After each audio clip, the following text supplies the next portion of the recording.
Audio Jungle. Olá pessoal, tudo bem? Sejam bem-vindos a mais um episódio do Rochas da Saúde. Aqui a gente traz informações mais variadas sobre saúde e bem-estar.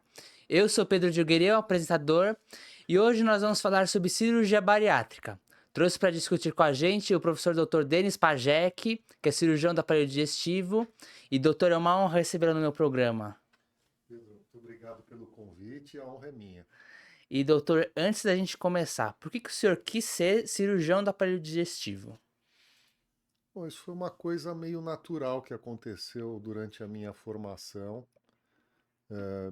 Eu não venho de família de médicos, né? Então eu fui me envolvendo assim em diversas áreas durante a minha vida acadêmica como estudante de medicina.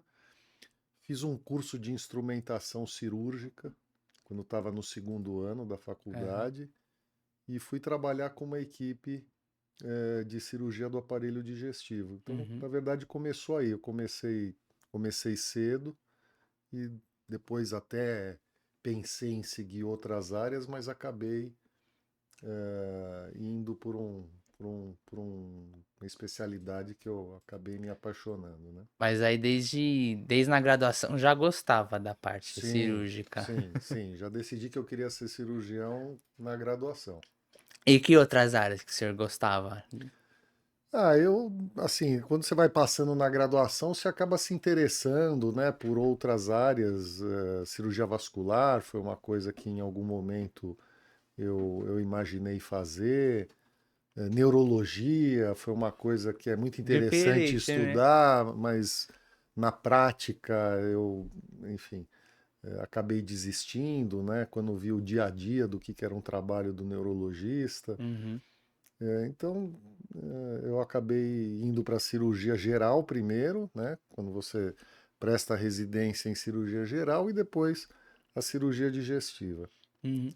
E doutor, que às vezes eu converso com familiares que não são médicos, eles falam, nossa, é o cirurgião bariátrico, né? Não o cirurgião do aparelho digestivo. Não são sinônimos, né? Ou estou errado? Não, É não, um não. campo de atuação muito amplo. Veja, a cirurgia bariátrica, ela é uma área de atuação do cirurgião geral ou do cirurgião do aparelho digestivo. Então, primeiro, o médico ele tem que fazer uma residência, uma especialização em cirurgia geral ou em cirurgia do aparelho digestivo. Ele precisa ter esse título, né? Para depois ele fazer um treinamento em cirurgia bariátrica e metabólica, que é como a gente chama hoje em dia. E aí ele recebe um diploma, um título de área de atuação em cirurgia bariátrica e metabólica. É uma especialização, né? Não É, é que não é. é, é que não é definido como ainda não é uma Ah, especialidade, assim. aham. Quem confere o título de especialidade é a Associação Médica Brasileira. Então, a cirurgia bariátrica e metabólica ela não é uma especialidade, mas ela é uma área de atuação de duas outras especialidades, a cirurgia geral e a cirurgia do aparelho digestivo.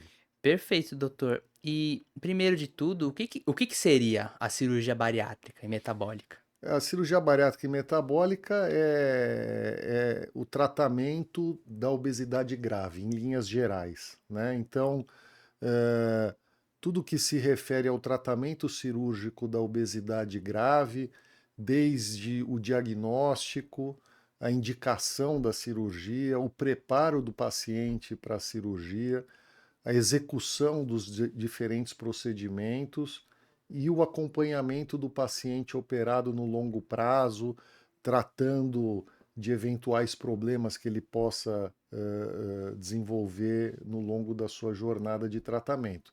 A gente trata de uma doença crônica, que é a obesidade, então o cirurgião bariátrico, ele pode-se dizer que ele é um especialista em obesidade, mas atuando na área cirúrgica.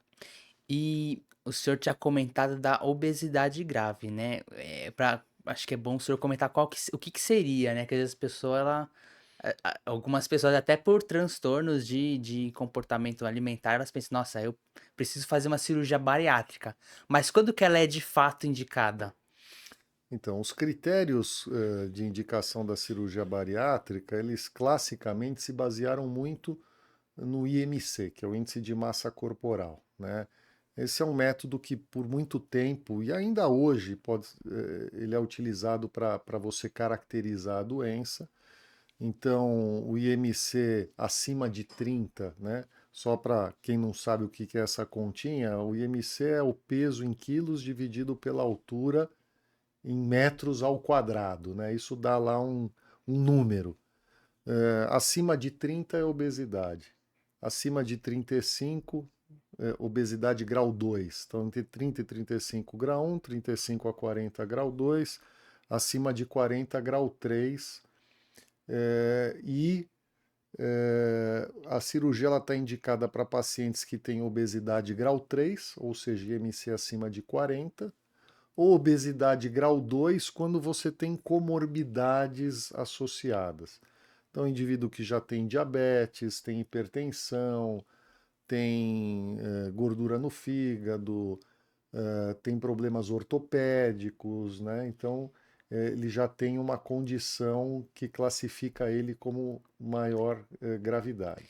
E doutor, o senhor comentou isso, que eu também ouvi a questão dessas comorbidades, mas é uma dúvida que me veio agora, assim. É em qualquer grau, essas comorbidades, por exemplo, ele já ter uma pressão alta bem limítrofe e um diabetes, ele já tá, ele já é indicado para cirurgia? Ou você Não, pensa, tipo, ah, faz uma terapia com exercício? não, Como que é a sua né? experiência nisso? Não, com certeza. Veja, se o paciente, hoje em dia, ainda mais, a gente dispõe de recursos de tratamento clínico antes de chegar na cirurgia. Então, se ele não tem ainda as comorbidades já tão bem estabelecidas, não necessariamente faz uso assim de medicações para tratar essas comorbidades e nunca fez uma tentativa de tratamento clínico antes, sim, ele deve fazer essa tentativa. Hoje se dispõe de recursos, de medicações modernas que podem ajudar e até eventualmente para aquele paciente que tem uma condição limítrofe de indicação cirúrgica, que ele possa tratar e não precisar operar. Então, o fato dele estar nessa situação clínica de um IMC mais alto e com comorbidades não significa necessariamente que ele precisa operar, que ele é Uhum. obrigado a operar, né? Ele sempre tem oportunidade de fazer o tratamento clínico e hoje tem recurso para isso. E doutor, uma dúvida também que me veio agora, né? Se ele tem, se ele é não o obeso, que é maior de 30, que obesidade grau 3, mas ele é um grau 2 assim. E ele faz a cirurgia bariátrica, porque eu li em alguns artigos que ela tinha uma das intenções de ser, como o senhor comentou, de ser uma questão de melhoria metabólica para diabetes em si. E melhora mesmo a parte do diabetes, da gordura, de resistência à insulina e parte ortopédica mesmo, é uma melhora significativa? Melhora, melhora. A gente tem que analisar cada um desses desfechos Sim. que você mencionou de uma maneira separada, né? Aham. Então, sim, a cirurgia melhora o diabetes. Só que ela vai melhorar de maneira diferente, dependendo das características de cada pessoa, do diabetes que cada um tem. Então, quando a gente fala de diabetes tipo 2, a gente está falando de uma doença que é heterogênea, né? Nem todo diabetes tipo 2 é igual. Então, quanto maior for, por exemplo, a reserva pancreática do paciente, aí entrando numa explicação mais técnica sobre a causa do diabetes tipo 2, né? Basicamente, a gente tem dois fenômenos, né? Que a gente chama de resistência insulínica e a reserva pancreática.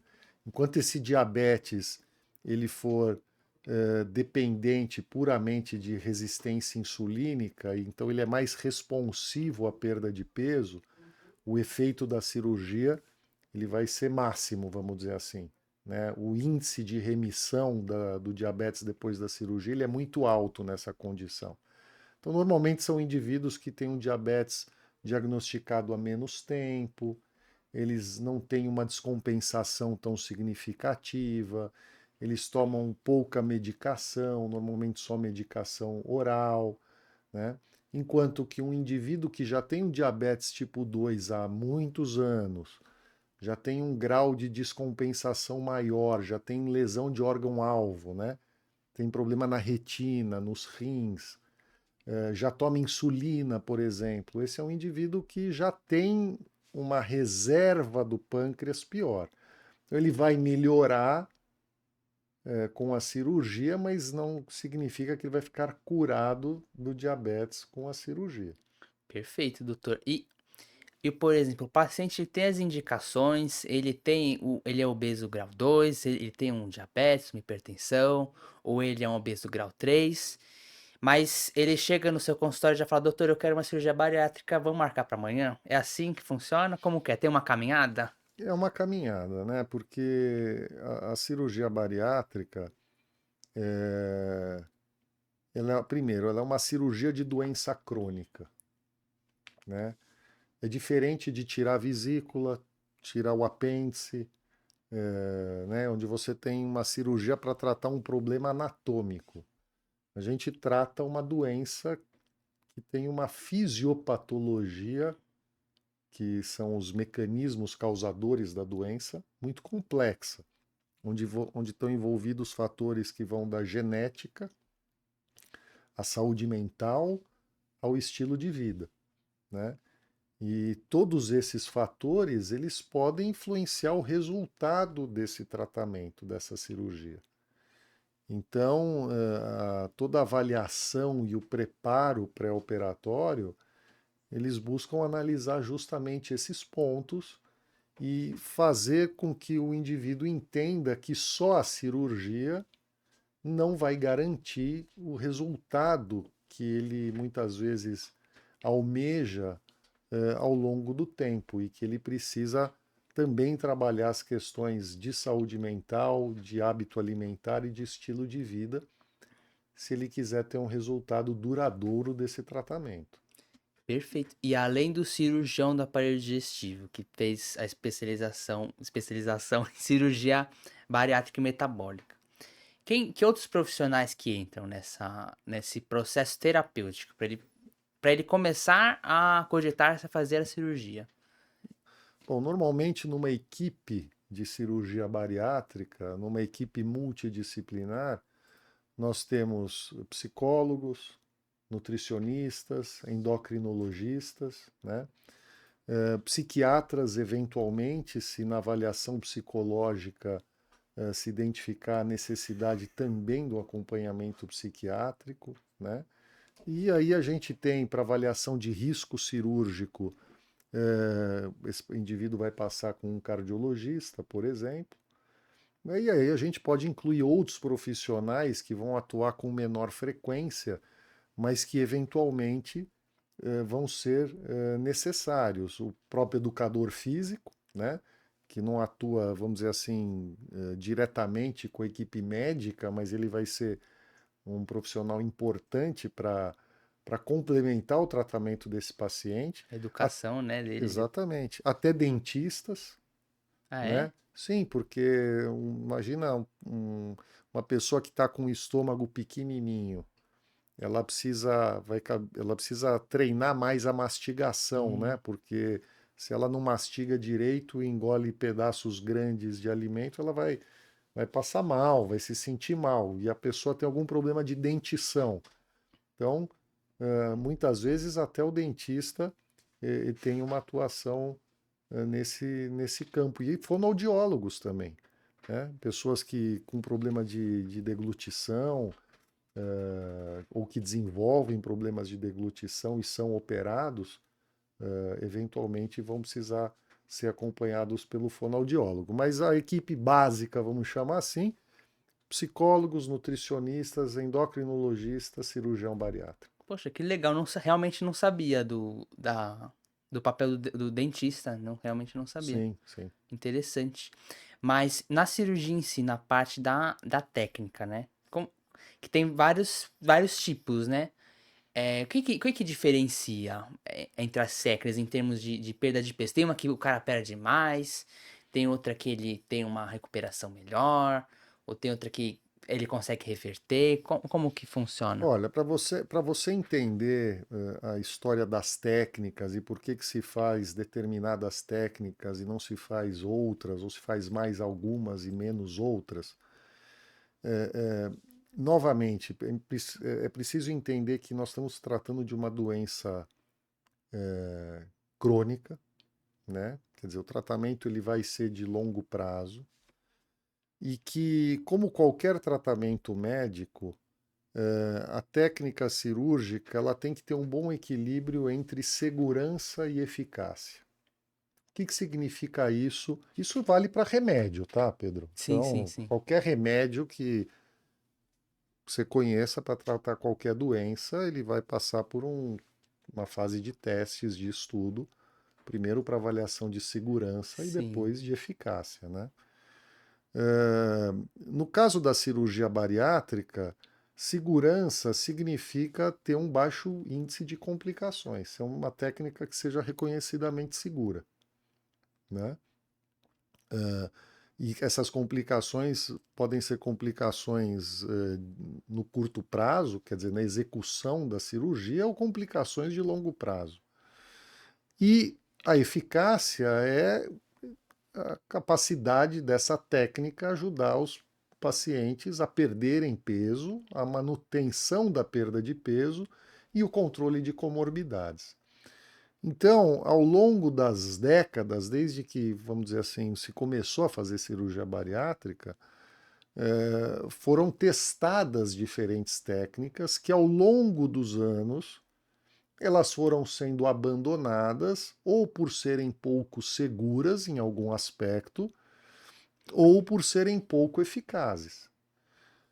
Então, hoje, se você pegar as duas técnicas que são mais realizadas, a gastrectomia vertical, também chamada de sleeve, porque por que é chamada de sleeve? Porque o estômago ele fica parecendo a a manga. manga de uma camisa, né? É mais chique falar em inglês sleeve do que, Vira um do que tubinho, manga. né? O sleeve e o bypass, que são as técnicas mais realizadas, se for analisar por que são as mais realizadas, porque de alguma maneira são técnicas que mostraram um bom equilíbrio entre segurança e eficácia, né?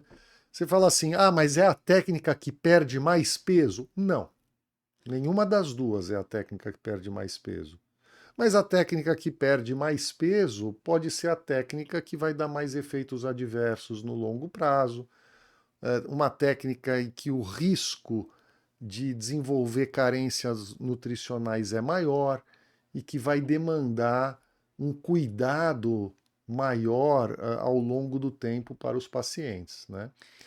Então, a escolha acaba recaindo nesse campo de equilíbrio entre segurança e eficácia. O senhor tinha comentado da perda de peso, né? E eu pensei, ele, por exemplo, ele pesa 180 quilos, e supondo que ele precisa chegar nos 100 quilos. Ele, Por que precisa chegar nos 100 quilos? não, É, supondo, isso é uma. Veja, a cirurgia ela tem um resultado médio, né? aham, Isso é um comentário interessante, porque isso está muito na cabeça das pessoas que, olha, eu preciso chegar a tal peso. E isso muitas vezes é uma coisa arbitrária, e até os pacientes me perguntam assim, doutor, qual é a minha meta? Não existe isso de meta, né? Até porque você, quando você coloca essa meta, e uma meta que é igual para todo mundo, muitas vezes eu vejo na prática uma meta irreal. Irreal para o que é o resultado médio da cirurgia. E coloca essa responsabilidade de atingir o resultado nas costas do paciente. É como eu chegar e falar assim: olha, se o senhor tem pressão alta, sua meta é ficar com a pressão 11 por 7. Mas como minha meta? Como depende de mim Uhum. a pressão chegar a 11/7, lógico, depende de mim tirar o sal da comida, fazer exercício, né? Sim. Melhorar meu estilo S- de vida, tudo isso vai ajudar no meu tratamento. Mas se a minha pressão vai chegar a 11/7, não depende de mim. É a mesma coisa na perda de peso. O resultado médio da cirurgia, no ponto de maior perda de peso, que é mais ou menos um ano depois, é menos 35 a menos 40% do peso inicial. Então, menos 40% do peso inicial, esse é um alvo. Aquela pergunta que eu falei era, É na verdade, se ele vai continuar emagrecendo num ponto de ser perigoso pra ele, muito raro. tipo, perder massa magra, ficar anoréxico, Não, ficar veja, com baixo peso. não, isso pode acontecer, mas é raro com essas duas Uhum. técnicas, com sleeve e com bypass. É, com outras técnicas, o risco é maior, né, de desnutrir. Então, desnutrir com bypass, um bypass habitual e com a gastrectomia vertical, são situações muito raras de acontecer, né? Anorexia, a gente já está falando aí de uma psicopatologia, de um quadro psiquiátrico, aí não estamos falando de um efeito da cirurgia, Uhum. tá? Mas é raro desnutrir. Mas voltando para o exemplo que você deu dos 180 quilos, só para fazer uma continha aqui. Tá. 40% de 180 é 18 vezes 4, que dá 72. Então 180 menos 72 dá 108. É, Tá? chega Só para perto. entender, chega perto. Mas isso não necessariamente é o peso ideal dessa pessoa. Provavelmente, se você for botar numa tabela de peso ideal, vai estar muito longe. Mas vai ser um resultado excelente, É que eles entendeu? seguem outro padrão, né, de análise de peso, né, também. Veja, nós não estamos falando de um indivíduo normal. Nós estamos falando de um indivíduo que tem uma doença chamada obesidade. E no caso, uma doença grave. E se ele tem 180 quilos, provavelmente ele tem um padrão de doença mais grave. Você entendeu? Entendi. Então, o objetivo, ele não é falar assim, é o normal. Ele não é normal, porque ele vai continuar tendo a doença obesidade. Sim. Entendeu? Eu já fui obeso grau 2 assim, antes de eu entrar na faculdade. Tá, Mas aí eu não fiz cirurgia bariátrica, não sim. tomei o Mas que eu você falo. se cuida, né? Eu me cuido, faço musculação, corro, faço terapia, eu tô todo cuidado, tem um monte de gente cuidando de mim. Exatamente. Você sabe que se você não se cuidar, você pode ganhar peso de novo, Sim, né? não, tenho pavor de ganhar peso, É. tenho pavor.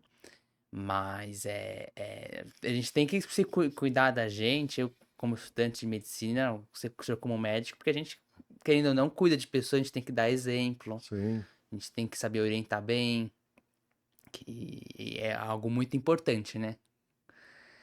E, mas, doutor, é, nessas técnicas, assim, não tem uma que seja melhor, elas são para indicações diferentes, né? Mas o bypass, e corrija-me se eu estiver errado, ele é um dos que mais, ele dá mais questões desabsortivas de vitaminas, né? Sim. Do que o sleeve, né? O que a manguinha, que vira o tubinho.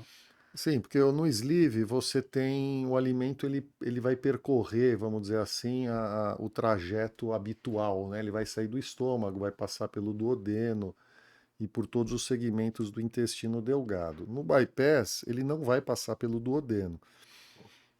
Então, no duodeno e na primeira porção do intestino delgado, que é chamado jejuno, são absorvidos micronutrientes importantes e algumas vitaminas também. Então, é o caso do ferro, do cálcio, do cobre, do zinco, né? Então, quando você pula essa parte do intestino, a absorção desses elementos fica diminuída. Então, você precisa suplementar, porque senão o indivíduo ele corre risco de desenvolver algum tipo de carência. E doutor, eu falo isso que é bom pra aproveitar esse espaço para a gente dedicar para o paciente que ele faz a cirurgia bariátrica. Ele fala, ah, tchau, doutor Denis, eu não te vejo nunca mais. Ele tem que fazer um acompanhamento para essas questões de nutricionais, até mesmo do preparo do pós-cirúrgico. Tem muita má adesão dos pacientes ao acompanhamento. Tem. Isso é assim, adesão a tratamento é um problema de saúde, né? Baixa adesão. Isso em qualquer tipo de tratamento, em particular nas doenças crônicas, né? Então, se você for ver qual que é o índice de adesão, de acompanhamento no tratamento de diabetes, de dislipidemias, né, ou de hipertensão, ele também é baixo. Infelizmente, isso acontece também na cirurgia bariátrica. Então, embora a gente sempre coloque isso desde a primeira consulta, sobre a necessidade de acompanhamento, então o índice de pacientes que acaba abandonando o segmento é alto.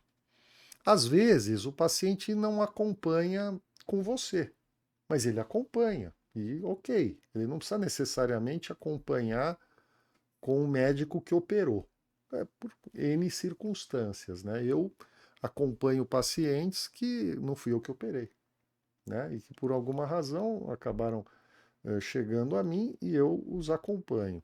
Hoje eu atendi uma paciente, por acaso, que eu operei há 10 anos, eu já não a via há 8 anos, e ela tá ótima, Ah, que bom. porque ela está em acompanhamento com uma endocrinologista, com uma nutricionista, ela faz os seus exames de rotina com a ginecologista, então tá ótima, me trouxe exames, todos normais, não tem uma carência, não tem nada, né? Não reganhou peso Que e bom. não está acompanhando comigo, e ok, tudo bem. Né? Alguém precisa estar acompanhando isso, né? E o senhor comentou do reganho de peso, que às vezes a pessoa ela fala, não, comprei uma cirurgia bariátrica, agora ela faz tudo por mim. A pessoa reganha peso? Pode reganhar peso, mesmo com o estômago pequeno, mesmo com o procedimento? Pode. Então, vamos lá. Eu volto a dizer, né, que a gente precisa entender como que é a resposta a um tratamento, né? As pessoas às vezes têm dificuldade em entender isso porque, assim, se você volta ao exemplo da pressão, né? Eu estou olhando para você, eu não sei se a tua pressão é 11/7, 12/8, 13/9, Minha pressão deve ser 11/7, eu né? Não acho. tenho como saber.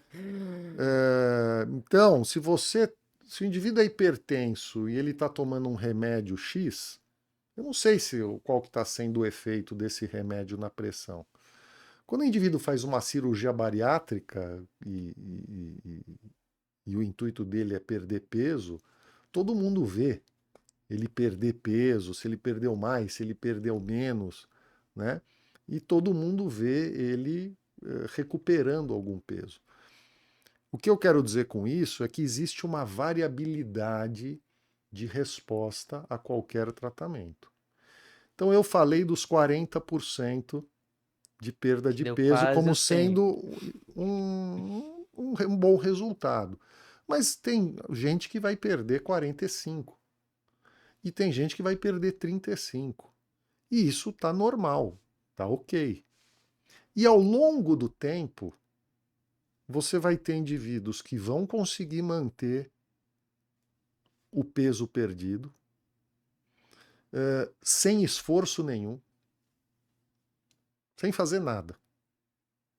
Por quê? Porque ele tem uma condição X, genética, etc., que permite isso. Você vai ter indivíduos que vão conseguir manter o peso às custas de muito esforço, fazendo atividade física, acompanhamento nutricional, etc, etc. Tá? Você vai ter indivíduos que vão recuperar uma parte do peso perdido e vão estar ok com isso e vão se manter ali num patamar um pouco acima. E você vai ter indivíduos que em algum momento e por diferentes circunstâncias vão recuperar mais peso, né? E a recuperação de peso, ela ocorre por diferentes fatores. Pode ser um desgaste do próprio mecanismo de funcionamento da cirurgia, Ah, é? Mas disso você diz na sleeve ou mesmo no no bypass? bypass, também Bypass? no bypass. Porque a cirurgia, ela não funciona só porque o estômago está pequenininho. Ela funciona porque quando você muda a anatomia, você muda a secreção de hormônios intestinais que controlam a sua fome. Mas com o passar do tempo, em alguns indivíduos, esses hormônios eles começam a ser menos produzidos. Aquele é O, neuropeptídeo o Y, é isso? GLP-1, por exemplo. E o indivíduo volta a ter fome, volta a ter apetite. Então, esse é um dos fatores. O GLP-1 é o hormônio do Ozempic. Exatamente. Fatores relacionados à saúde mental, né? Então, depressão, ansiedade, fatores que já estavam instalados e que estão mal controlados, como compulsão alimentar, né? Maus hábitos, às vezes é simplesmente uma questão de maus hábitos, né? E uma dieta muito baseada em ultraprocessados, por exemplo, né? Então não tem cirurgia que resista a uma dieta de ultraprocessados. Ou a uma garrafa de Coca-Cola por dia. Não tem. Não tem cirurgia que vá resistir a isso. E eu ouvi também dizer, não sei se é verdade, que às vezes muita caloria, como o senhor comentou da Coca-Cola, mas às vezes álcool, leite condensado, MM. O leite condensado virou assim um meme, né? Lá atrás, quando nem É. existia a palavra meme, né? As pessoas engordam porque leite condensado. Isso veio, essa história veio de uma época em que se fazia uma cirurgia muito restritiva. Então se botava um anel lá, a pessoa não conseguia comer nada, né? E o leite condensado representaria aquele doce, aquela coisa que passava fácil, Não né? fazem mais essa do. A gente não coloca Não. mais anel, não. É banda? Banda É gástrica, banda. anel. Mas assim, leite condensado, naquela época, leite condensado era uma coisa que só tinha no Brasil, né? Você não ia na Europa, não achava leite condensado. E o reganho de peso era um fenômeno que acontecia em qualquer canto, né? Então essa coisa do leite condensado virou um meme. Lógico que tem paciente que consumia leite condensado, não vou dizer que não tinha, mas não é essa a causa principal do reganho de peso. Lógico, uma dieta de muita caloria, Então não por é pra culpar o leite N condensado. razões, mas não é o leite condensado em si. Mas eles, por exemplo, tem uma fase de adaptação de dieta, né? Que ele não vai poder comer normal, por assim dizer, por um tempo. Mas depois, como que fica? Acho melhor voltar. Como que fica essa dieta dele? Porque ele tem que fazer um. Ele tem que perder um peso, né? Antes da cirurgia. E depois ele faz uma dieta líquida, pastosa. Antes da cirurgia, alguns pacientes que têm principalmente um IMC muito alto, a gente, a gente pede, e não só pede, né? A gente prescreve um tratamento para que eles percam peso antes, porque isso facilita a própria cirurgia, torna ela mais segura, diminui o risco de complicações. Depois da cirurgia, você tem um estômago reduzido com uma costura. Então, você não pode, num pós-operatório imediato, comer um arroz, feijão e bife, por exemplo, né? Porque não vai caber ali, Vai cair bife por todo lado. a pessoa não está adaptada ainda, a costura não está cicatrizada, e aquilo representa um risco. Então é necessário fazer uma readaptação alimentar. Por isso a progressão gradativa da consistência da dieta. Líquido, cremoso, pastoso, até chegar no sólido e aí os diferentes tipos de sólido. Mas isso é uma coisa temporária. Depois disso, o importante é que a pessoa tenha bons hábitos alimentares. O que que significa isso? Como eu falei, volto a repetir, zero de ultraprocessados, né? Ultraprocessado hoje é o grande vilão para uma série de doenças e também para a obesidade, né? Restringir o consumo de açúcar, de carboidratos de um modo geral, ter uma dieta que seja rica em fibras, né? E ter uma ingesta adequada de proteína. A proteína e a fibra são os alimentos que mais estimulam a saciedade. Então, fazer, vamos chamar assim, com que a cirurgia funcione melhor, você faz ingerindo mais proteína e fibra. E depois ele não consegue mais ir num rodízio e comer um montão, né? Imagino. Ou Um depois montão, não, ele vai comer sempre um menos, montinho.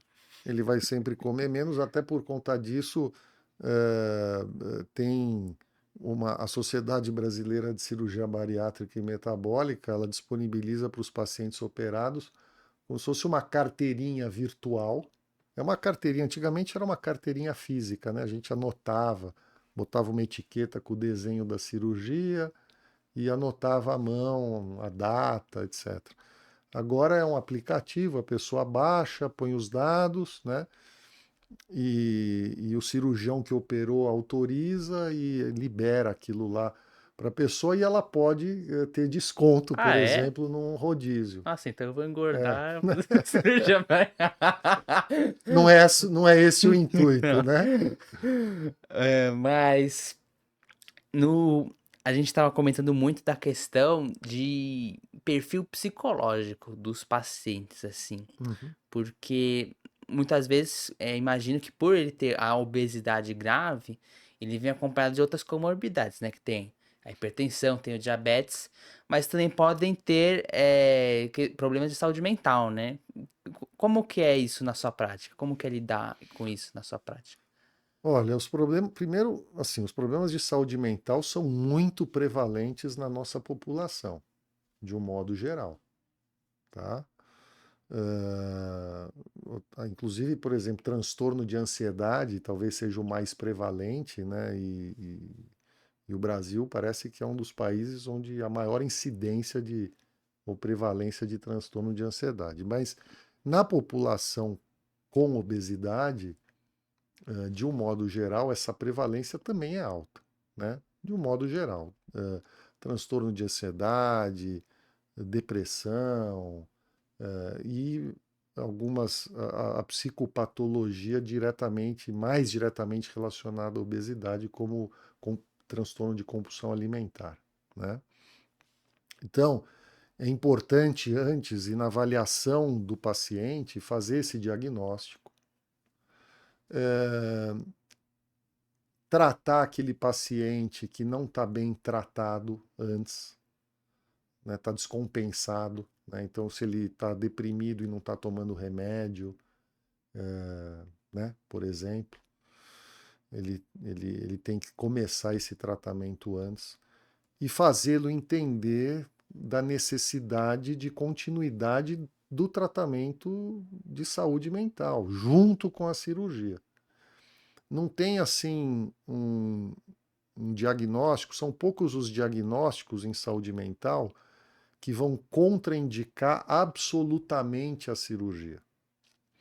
Isso vai acontecer numa situação, por exemplo, de uma psicose descompensada, não tratada, né?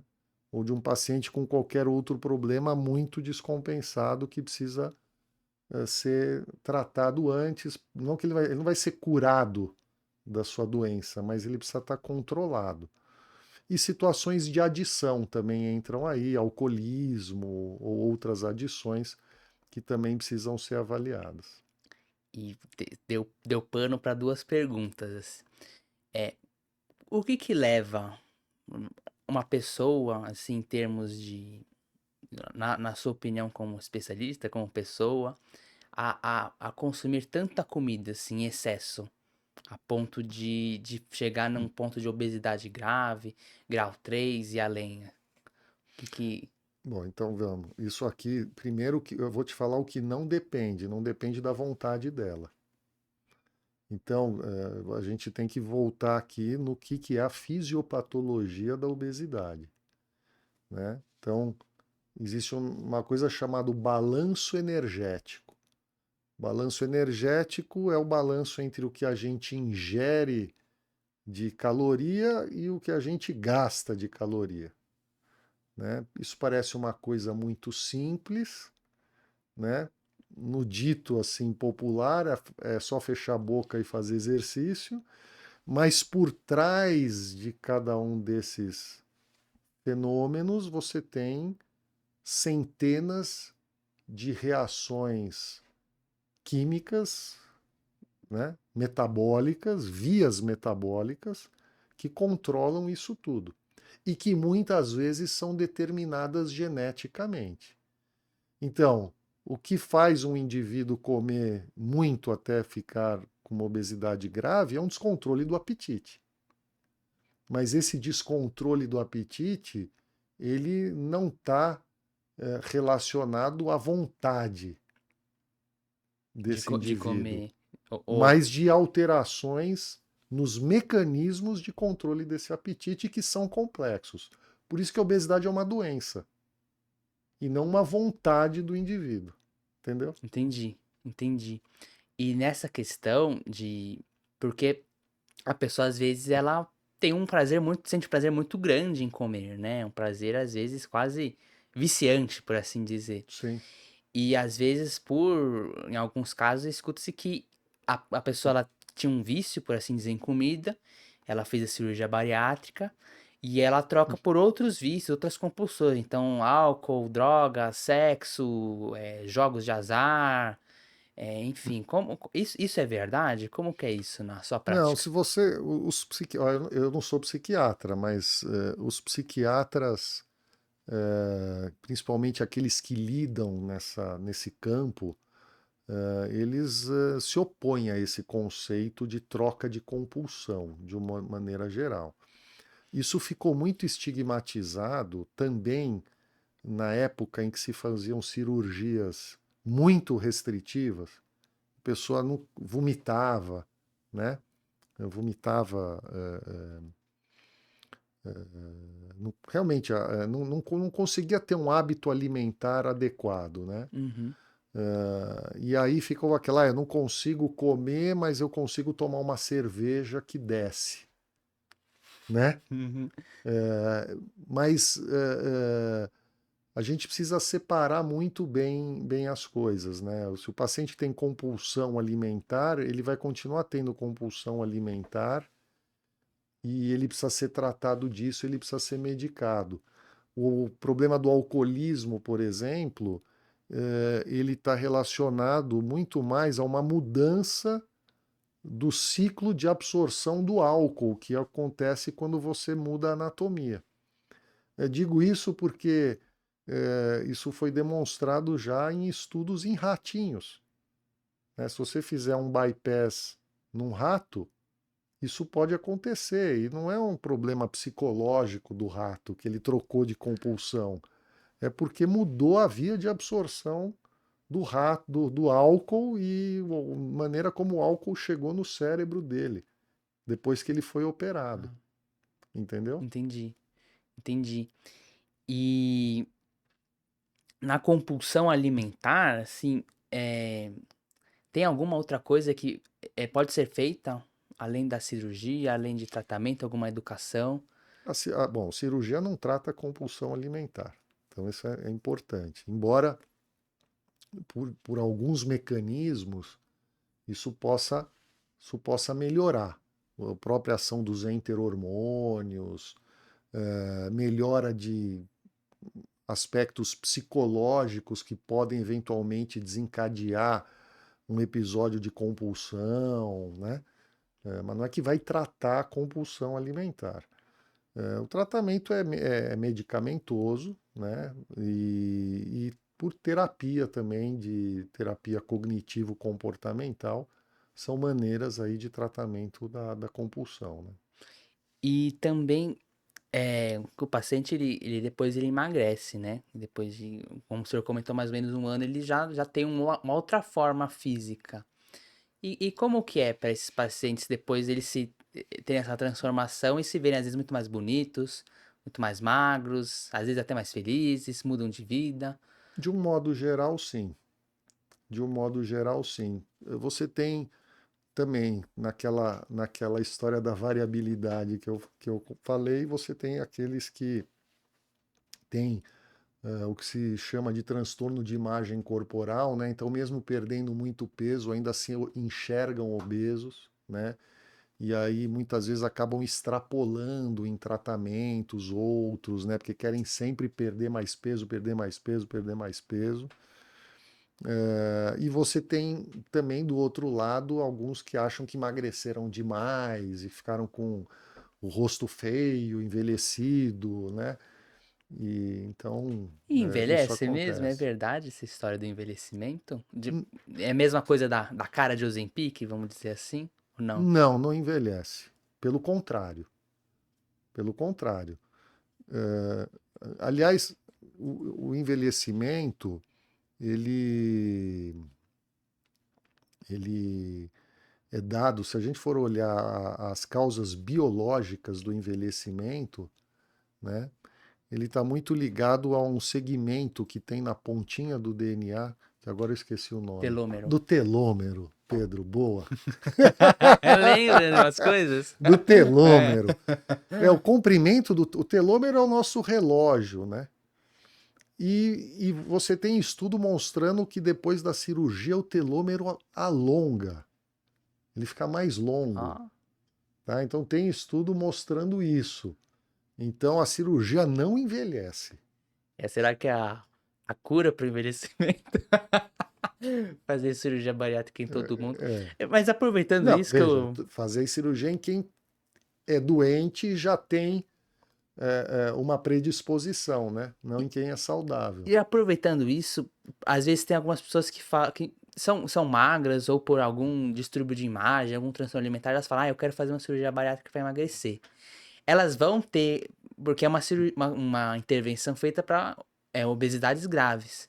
No indivíduo saudável, como que isso ia funcionar? Eu ia ter alguma Ele não repercussão? deveria ser feito, né? O que acontece é que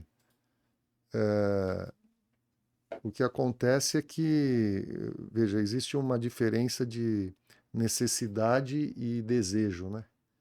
A gente está falando de cirurgia bariátrica para tratar uma doença chamada obesidade e todas as consequências clínicas dessa doença, diabetes, hipertensão, etc. Mas o que motiva a maioria das pessoas a operar é o desejo de emagrecer, né? Perder peso. A gente fala assim, qual que é a motivação da maioria das pessoas? É melhorar a pressão, é usar uma calça alguns números menor, né?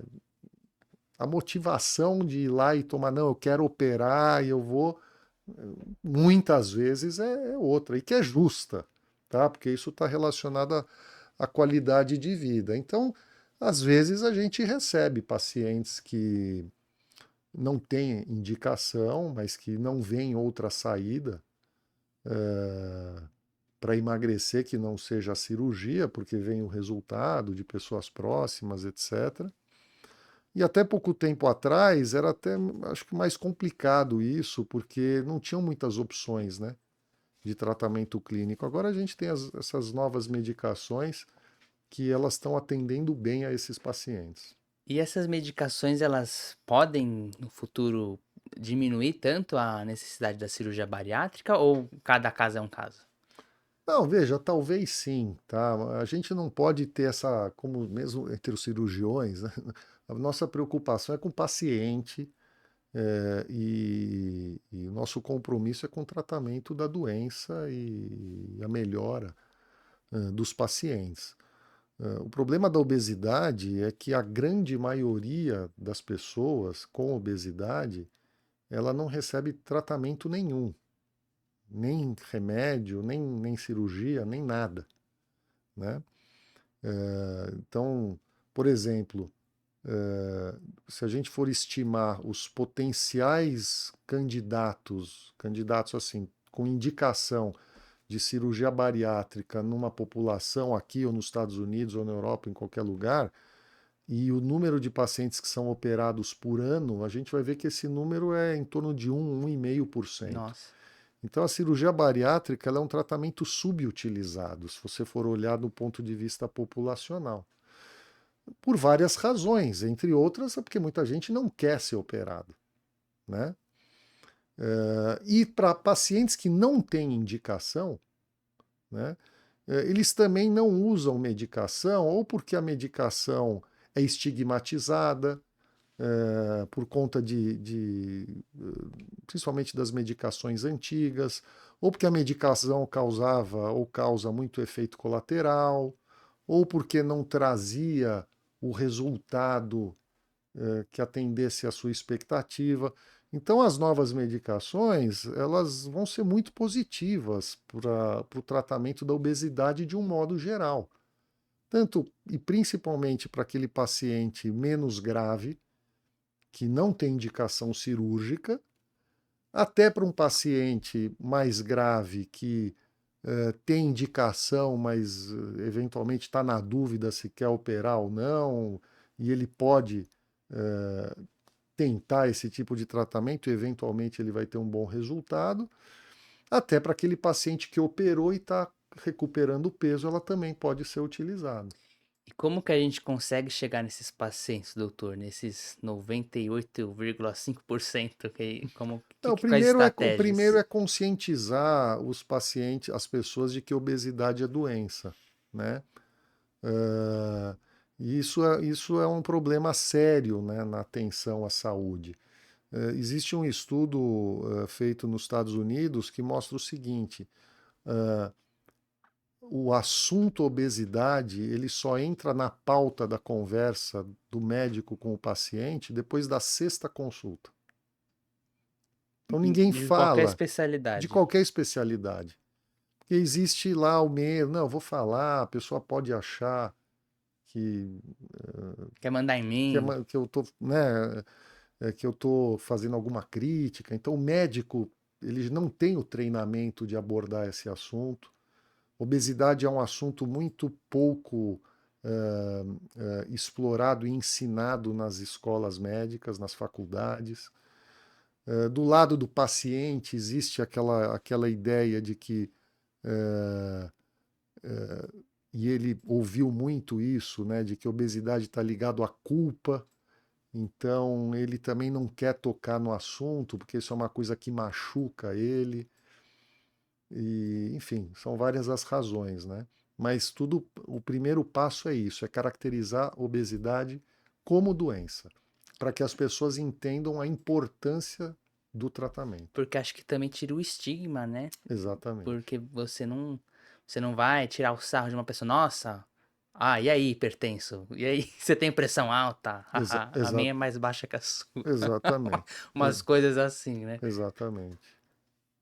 Mas, doutor, e encaminhando para a penúltima pergunta, qual que seria o futuro da sua especialidade? Da cirurgia bariátrica, da cirurgia do aparelho digestivo? Quais as perspectivas? Olha, na cirurgia bariátrica, cada vez mais o cirurgião ele vai atuar o que a gente chama de uma maneira multimodal, né? Então ele vai ser um especialista em obesidade, que não só vai operar, mas ele vai saber usar essas novas medicações, prescrever. E assim como no resto da cirurgia digestiva, o campo que cresce muito é a endoscopia, né? E as intervenções endoscópicas. Então, eu acredito que isso já existe hoje, tá?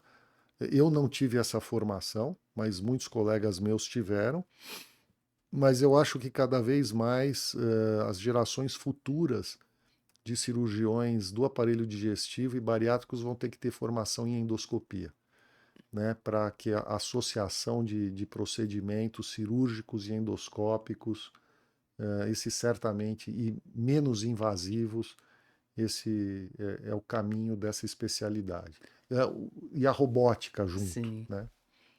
Doutor, dá pra reverter? Se a pessoa se arrepende, não se adapta à cirurgia, ela consegue reverter? Depende da técnica, não dá para reverter alguma coisa que você tirou lá de dentro, né? Tipo uma gastrectomia vertical. Um bypass dá para reverter, mas é muito raro ter que fazer isso. A gente conta nos dedos as vezes que a gente precisou fazer isso. Doutor, a última pergunta do programa. Pergunta de US$ 1 milhão. Não, brincadeira. É, eu faço uma última pergunta a todos os convidados, que antes, na primeira temporada, era o que era a Rocha da Saúde para você.